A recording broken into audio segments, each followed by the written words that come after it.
Mostek, ako chutí najvyššie víťazstvo v sezóne? Tak super, vždycky to poteší, ešte ako som tu 3 roky, tak sme toľko gólov v lige nedali.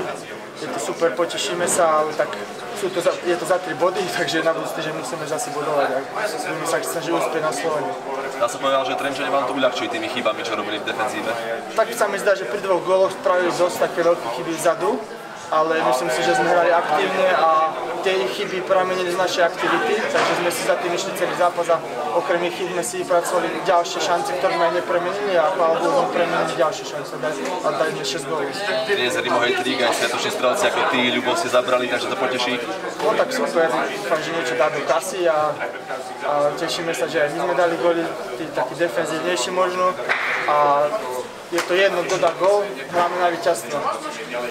Veľmi dôležité 3 body pre nás, všetci vieme, aká je tá tabuľka nabitá, že zahrá sa tam o každý jeden bod, takže z tohto pohľadu som veľmi rád a vďaka patrí chalanom samozrejme za ten hat-trick, je to vizitka celého týmu.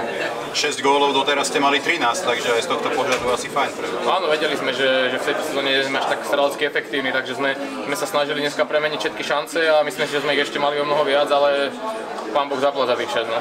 Od úvodného hvízdu bolo pod nulou, ale asi vám ten mráz teda veľmi neuškodil dnes.